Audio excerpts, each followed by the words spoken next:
अडानी electricity Mumbai कंपनीने धारावीचा वीज पुरवठा वाढवण्याच्या निर्णयाला विरोध करण्याची घोषणा केली आहे. एका शतकाहून अधिक काळापासून धारावी आणि आसपासच्या भागांना माहीम नदीचा पट्टा आणि तिवारी वनक्षेत्रासह BEST बृहन्मुंबई महानगरपालिकेच्या सार्वजनिक उपक्रमाकडून विश्वसनीय अखंड वीज मिळत आहे. बेस्ट ना नफा ना तोटा मॉडेलवर चालते आणि वीज कायदा 2003च्या कलम 14 अंतर्गत संरक्षित आहे. अडानी इलेक्ट्रिसिटीला बेस्टने आधीच सेवा दिलेल्या क्षेत्रात खाजगी परवाना देणे बेकायदेशीर आहे आणि या कायद्याचे उल्लंघन आहे. 29 नोव्हेंबर 2025 रोजी अडानी इलेक्ट्रिसिटीने त्यांच्या परवान्याचा विस्तार करण्यास हरकत घेणारी नोटीस जारी केली. याला आता कंपनी आणि महाराष्ट्र वीज नियामक आयोगाकडे तीव्र विरोध नोंदवण्यात आला आहे. अडानी समूहाला कायमस्वरूपी कामगारांच्या जागी कंत्राटी कामगारांसह अनुचित व्यापार पद्धती आणि कामगारांच्या शोषणासाठी दीर्घकाळापासून टीकेचा सामना करावा लागला आहे. अधिक मनोरंजक बातम्यांसाठी शेअर करा आणि सदस्यता घ्या. बघा, बृहन्मुंबई महानगरपालिकेच्या अखत्यारीत बेस्ट उपक्रम ही संस्था येते. म्हणजे स्थानिक स्वराज्य संस्थेच्या अखत्यारीतला हा बेस्ट उपक्रम आहे.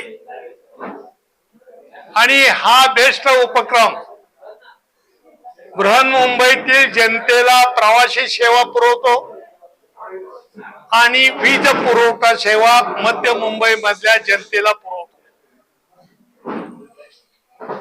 बेस्ट उपक्रमाकडे कुलाबा ते माहीम आणि कुलाबा ते साईन इन्क्लुडिंग धारावी हे क्षेत्र येतं. आता ह्या क्षेत्रामधील धारावी भौगोलिक संलग्न माहीम, तिवराची झाडं आणि पाणी पुरवठा हे सगळं बेस्ट उपक्रम हे क्षेत्र बेस्ट उपक्रमाच्या अखत्यारीत आहे. स्थानिक स्वराज्य संस्थेच्या अखत्यारीत आहे. इंडियन इलेक्ट्रिसिटी कायदा 2003 मध्ये 3च्या कलम 14 मध्ये स्पष्ट केलेला आहे की स्थानिक स्वराज्य संस्थेच्या उपक्रमांमध्ये अतिक्रमण करू नये किंवा स्पर्धात्मक त्यांना ताब्यात येण्याचा प्रयत्न करू नये. कारण हा जनतेचा उपक्रम आहे, जनतेला सोयी सवलती पुरवणारा उपक्रम आहे. त्यामुळे कायद्यामध्ये स्पष्ट तरतूद केलेली आहे. अशा उपक्रमाचा ही वीज पुरवठा दुसऱ्या क्षेत्राला देऊ नये, खाजगी क्षेत्र देऊ नये. आणि अदानी ही कंपनी खाजगी आहे, प्रायव्हेट आहे. त्यांना फक्त पैसे कमवायचे आहेत, जनतेला सुविधा द्यायची नाही.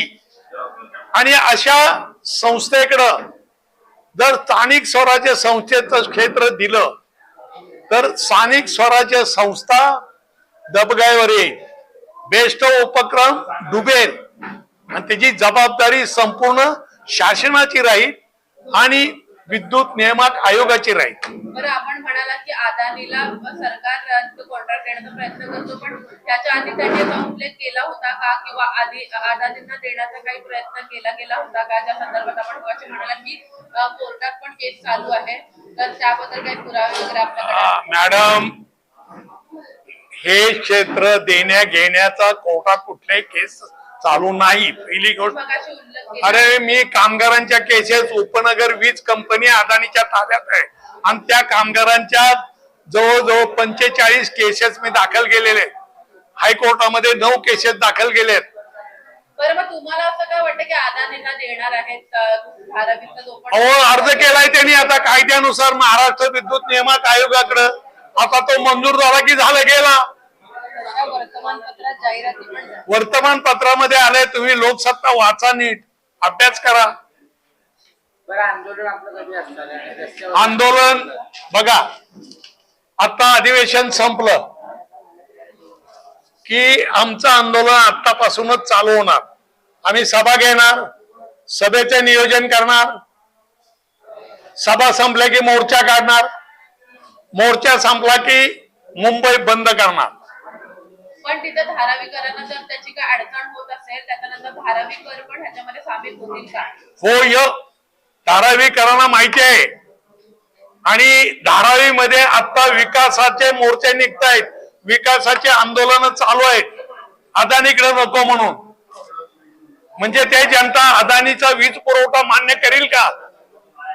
जो तासन तास, 2-2 तास, 4-4 तास खंडित राहणार वीज पुरवठा मान्य करील का? जनता स्वस्तात बघणार वीज पुरवठा का महागात बघणार? बीएससीचा वीज पुरवठा स्वस्त आहे, अदानीचा महाग आहे. तुम्ही महागाची वस्तू खरेदी करता का?